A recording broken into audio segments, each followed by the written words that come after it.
Mayo at bbc.co.uk. You can text 85058. Box office top 10 this week. At 10, Vacancy.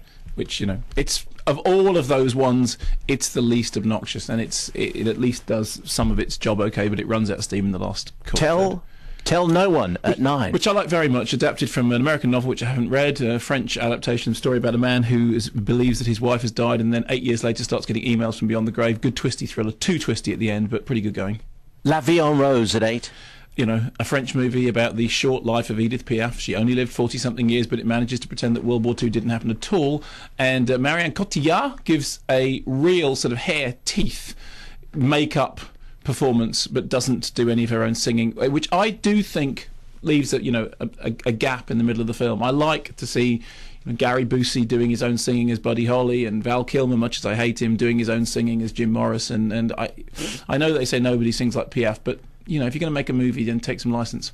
At 7, it's not a misprint, it really is called Apney. So I was at this festival yesterday, they're doing this BAFTA Hitchcock screening, and Jess McConnell ran up to me and said, that movie that you thought was a spelling mistake, what is it, Apney? She said I've seen it and I've got a review of it, so here it is. Apney, good boxing, drama, but too much men crying. And that's it? That's it. Well, I said keep it brief. And that's what it was. It was. We're standing in a field. If you've seen Apney and can do better, let us know. Hostel Part 2 at 6. You know, Eli Roth, spanked, sent to bed, no supper, stop doing it. Pirates of the Caribbean, 5, okay, we've done that. Yeah. Ocean's 13 at 4. The mighty acting black hole of Julian Sands. The film is not as bad as Ocean's 12, but it's not as good as Ocean's 11, and it is a bunch of smug, rich people enjoying themselves. At 3, 4, Rise of the Silver Surfer. Which I'm still not sent on, but we've had so many people who are fans of the comic book writing and say, well, it's, you know, it's honourable, it's true to the source material. I don't think that's enough, but apparently if you're a diehard comic book fan of the Fantastic Four, it isn't making any horrible heretical mistakes, but it's just not doing anything else either, and Jessica Alba is rubbish in those films. And number 3, no, I beg your pardon, number 2, Die Hard 4.0. It's not terrible, it's just not any good, and it doesn't have any of the substance of any of the previous Die Hard movies. But there is something quite funny about the fact that Bruce has to keep his singlet on, and it is just like a collection of bits that you've seen from other films, but it's, you know, it's still not as bad as Pirates of the Caribbean. Box office number 1, Shrek the Third. I took my kids to see it, and it was pretty much as predicted. You know, they enjoyed it, and the kids the cinema was pretty full, but I think it is totally unmemorable, and I do think that they have run out of steam. And the bad news here is that Shrek the Fourth, or Shrek 4 Pointless, it will be happening in 2010, and I think that is a shame, because I did really feel by the end of Shrek the Third that they'd wrung everything out of it, and there wasn't any more mileage in it. And when you remember just how good the first Shrek was, actually just how good the second Shrek was, we are on a sort of downward spiral from here.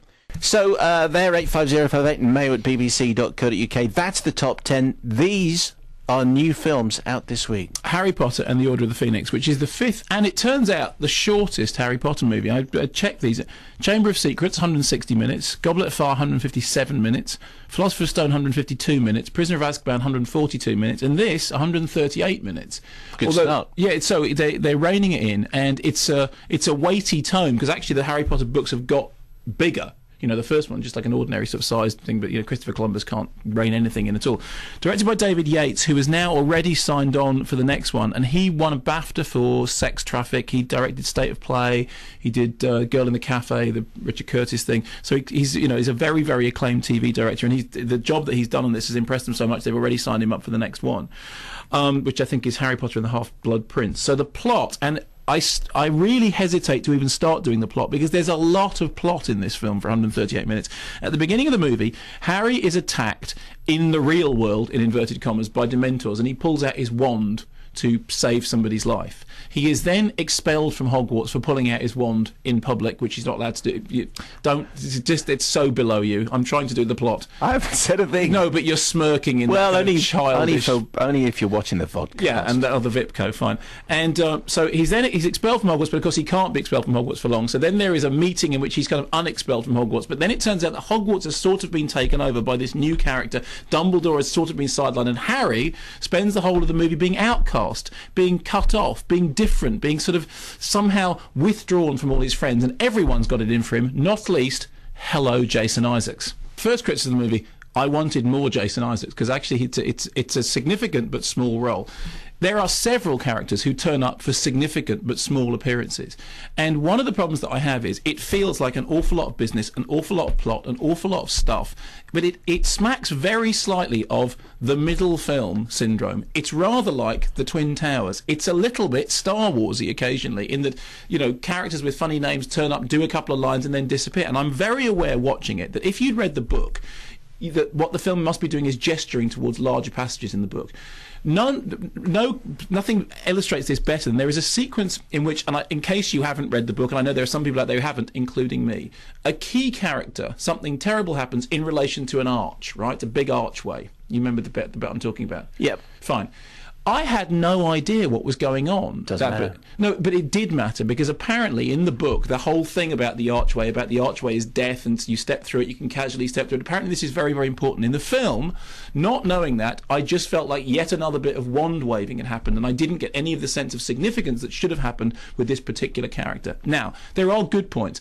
Imelda Staunton absolutely steals the show as Dolores Umbridge. How hideous is she? She's like Margaret Thatcher on a broomstick, wearing the Wizard of Oz, Wicked Witch of the West hat, and she is just fantastic. I mean, I think she's a great actress anyway, and she's terrific in Vera Drake, but she's just scary as sin, and does everything with this kind of this pink, Jackie Onassis kind of outfit, but really, really uptight, and really, even the moment when she gets Harry to write lines, and he has to write out lines, I must not tell lies, and as he writes them on the page, the words are scratched on the back of his hand. It seems so sadistic. I mean, it seems in the book that bit goes on and on and on, and they cut it really short. And I was wondering how they're going to do that, because it's basically torturing a kid sequence. It is, and it's. I mean, even in the short version that we have, I mean, it's alarmingly well done, and it's a fairly tough movie. And as some people have pointed out, there's no Quidditch anymore. You don't have Quidditch anymore. Now what you have, the nearest you get to light relief is snogging. So Harry gets to have his first snog, but rather unfortunately, he has his first snog and then the character disappears. I mean, she's then sort of cast aside. She turns up to snog Harry. There's a great line about how was it wet, she was crying, and then she kind of goes. And for me, I felt that the whole thing, even though it was the shortest Potter movie, felt long, because it felt like a lot of stuff. It felt like a lot of bits. It felt like you've been going and going and going and going and going, but you hadn't actually really got anywhere at the end. How on earth do you think Helena Bonham Carter got the part of Bellatrix Lestrange as a screaming mad old witch? How do you think I know, it's incredible, isn't it? Because, they think, we need somebody... I think she had to try really hard. Yeah, someone who's mad as a box of frogs. Is Helena busy? Because she's finished the Wallace and Gromit movie, and... How much did she enjoy that? She is just cuckoo, isn't she? But she's fantastic. I mean, the fact is, Helena Bonham Carter, who would have ever guessed that person who was so annoying in Room with a View with Julian, beauty, truth, shut up, would turn into such a fantastic sort of goth icon, and she really has been, and she chews up the city. But again, she's on screen for about 3 minutes. One other thing that that you haven't mentioned, that I think you probably should, and that is, I think it's Daniel Radcliffe's best performance. He really has to act all the way through, as he's not just a boy anymore. I mean, he got very good reviews for Equus, but now he has to carry this film far more than any of the others. The area in which they've lucked out is that it is amazing that of the three central performers who they cast when they were very young, that they have all three turned out to be decent adult, older, young adult actors, because you really can never predict that sort of thing, and they must be really slapping themselves on the back for having chosen so well. It is true, the performances don't slip.